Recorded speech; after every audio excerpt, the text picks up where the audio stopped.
صلي وسلم وبارك على خير خلق الله حبيبي وشفيعي يا رسول الله.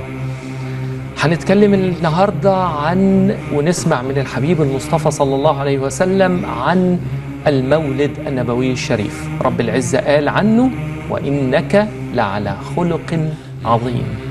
ما هو هذا الخلق العظيم اللي رب العزة تحدث عنه في قرآنه الكريم؟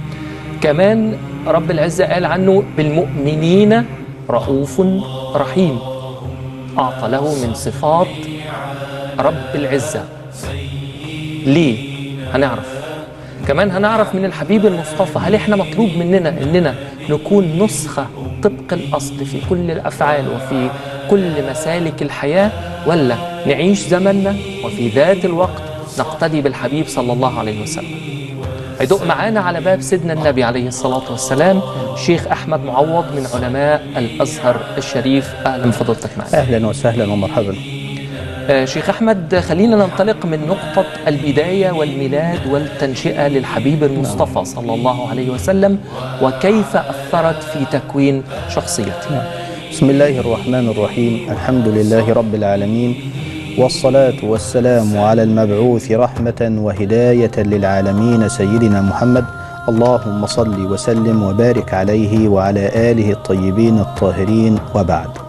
بداية، فالله سبحانه وتعالى هو الذي تحدث عن ميلاد حبيبه صلى الله عليه وسلم، وذكر ذلك صراحة في القرآن الكريم، فقال سبحانه وتعالى: والضحى والليل إذا سجى ما ودعك ربك وما قلى وللآخرة خير لك من الأولى ولسوف يعطيك ربك فترضى ألم يجدك يتيما فآوى ووجدك ضالا فهدى ووجدك عائلا فأغنى فأما اليتيم فلا تقهر وأما السائل فلا تنهر وأما بنعمة ربك فحدث.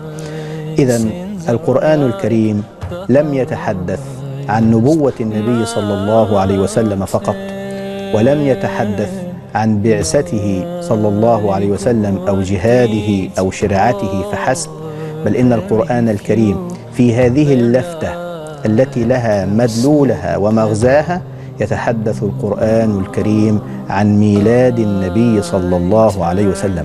فينبغي لنا أن نأخذ من القرآن هدايته، ونعرف أن للنبي صلى الله عليه وسلم ميلادا يستحق أن نقف جميعا عنده. النبي صلى الله عليه وسلم كما يعلم كل المسلمين في مشارق الأرض ومغاربها، ولد النبي صلى الله عليه وسلم يتيما. وهنا وقفة. اليتم عهدناه دوما حرمان وإعواز وحاجة ومسكنة، إلا أن النبي صلى الله عليه وسلم مع أنه ولد يتيما لم يرى أباه، بل مات أبوه وهو ما زال جنينا في بطن أمه.